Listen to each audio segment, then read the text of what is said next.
naglalakad na ako. Guys, every time na nagdadaan ako dito sa eskinita na to, parang it reminds me yung kanta ni, sino ba yun? Yung nag-aabang sa sulok at may hawak na patuloy. Lalo na pag I'm walking alone at night. At inisip ko, bakit yun yung nasa isip ko?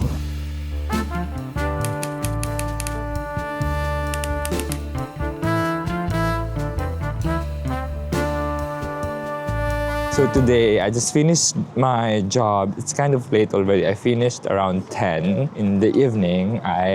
We had some issues, but yeah, well, it's fun to get to do something different every day. In the nature of my job, there's no same like day. It's always like different issues, different scenarios, but it's fun. In UAE, we're having a lot of alerts about about attacks and all of that. But look at the people. Dun, dun, dun, dun.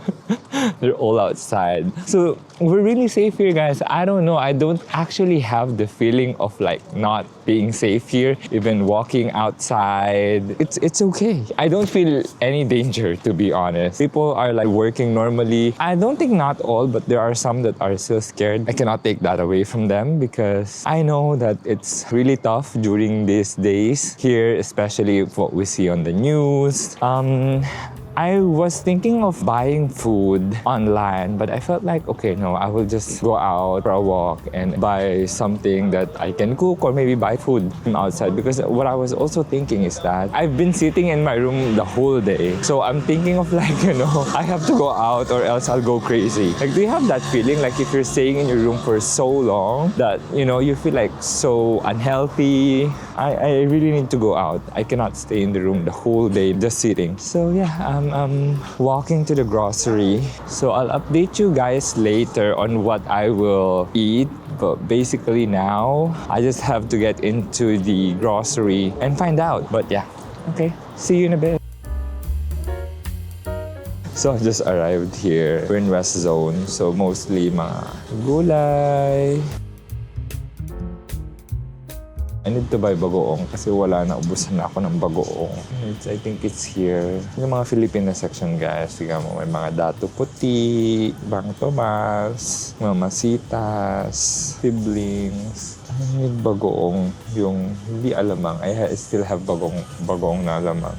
I need soy sauce. Naubos na din yung soy sauce ko. Yan. I need this kasi naubos na yung soy sauce ko. Ano na yung bagoong? I cannot find. Okay, I will look for the bagoong, guys, and will update you. Guys, I'm actually recording earlier. Hindi ko na-record. Sabi ko, ang nabili ko lang is toyo. And kasi gusto kong kainin tinimtim ba yun? Tinimtim. Yung sa Ilocano, yung slimy na dahon-dahon. Kaso wala sila. So ending, ang nabili ko lang toyo. Mag-ano na lang ako, hindi eggplant. Anong tawag dito? Yung ampalaya with egg. So I will think of isasawag ko kung shrimp ba or corned beef. So nandito na ako sa isang grocery pa. People are busy kahit anong oras na. So let's check first the shrimps. Kung merong fresh, kung wala, mag-frozen tayo. Wala, mabilis lang. But I will check how okay, kung okay pa yung mga shrimps nila. Kasi kumura, kasi baka mahal.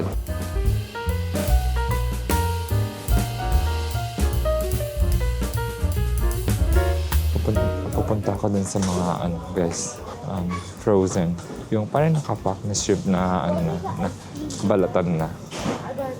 So, ayun yung mga na guys. Ito, usually nagsisale to eh. Yung mga ganyan guys, na shrimp na nagsishrink. Magkano to? Pag mahal to, wag na natin bilhin. Wait lang, tanong ko na nga lang dun sa Brother, can you check how much is this? 17. Okay. 17 guys. So, para magkukonvict na lang ako. Actually, okay naman siya. Kaso parang mag-shrink kasi to. Tapos parang magiging ganun lang siya kadami. Siguro pag 12 bibili ko. Tapos 17, parang feeling ko mas practical kung na lang ako. They call this corned beef na lang ako, guys.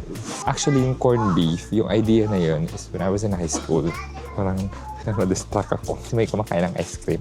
Ito na lang, corned beef. Okay. So, corned beef, guys.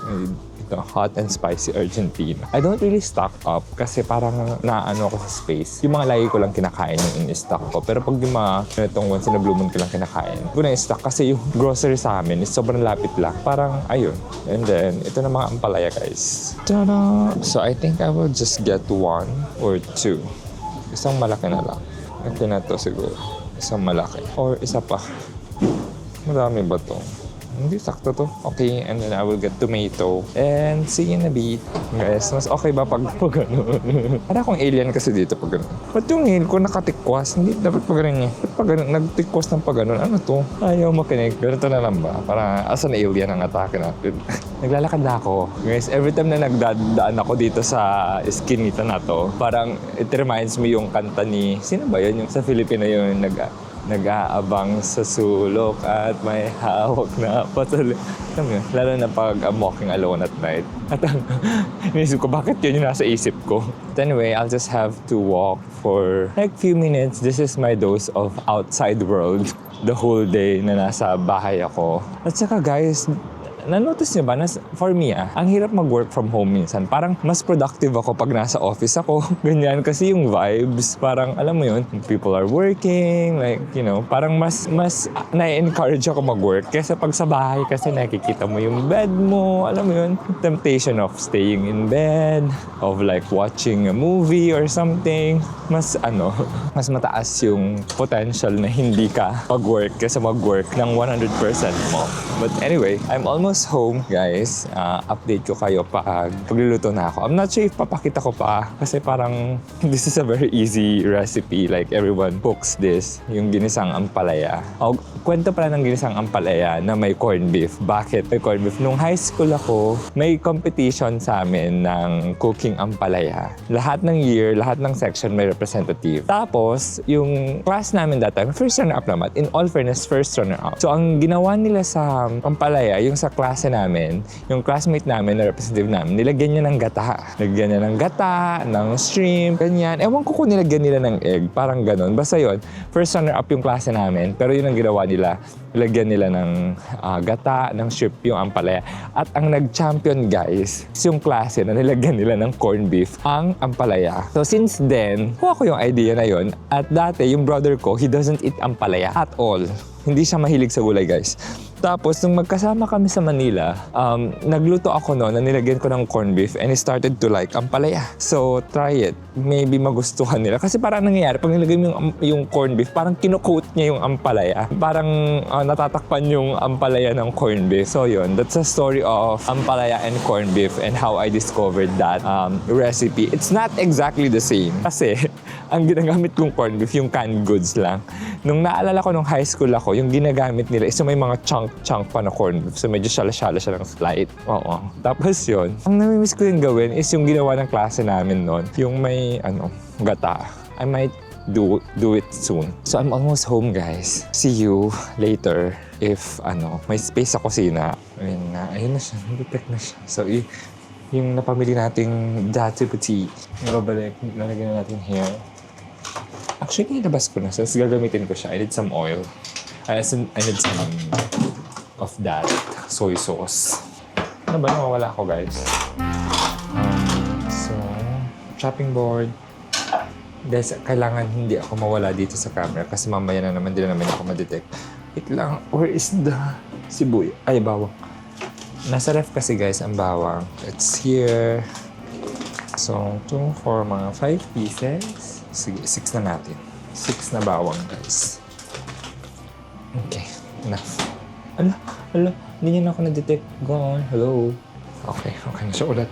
Guys, ano to? Kailangan hindi ko natatanggal yung mukha ko sa Ba't parang may chinchanso yung face ko? It's not like that, guys. In person. May justification. Okay, so I will slice the ampalaya muna. So, guys, dalawa binili ko. Isang ganito. Actually, parang isa lang kailangan ko. Pero parang I felt kasi baka mamaya konti. So, dahil dinalawa ko. If ever, ilang araw ko na itong kakainin. And guys, sabi ko nga, pag nagluluto ako. I also watch. So, mag-watch tayo ngayon. Na ano lang, vlog or anything na pwedeng on the side. Lagyan lang natin siya sa side. Habang, let's just continue the vlog later, guys. Parang hindi ako makafocus. Guys, so ito na. Maluluto na yung niluluto ko. Pero, na-realize ko wala pa pala akong kanin. My God. Wait, I'll show you the food. Yung niluluto ko. Princelas.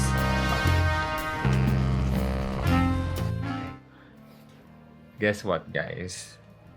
Tapos na ako magluto. And tapos na din akong kumain. I forgot to vlog.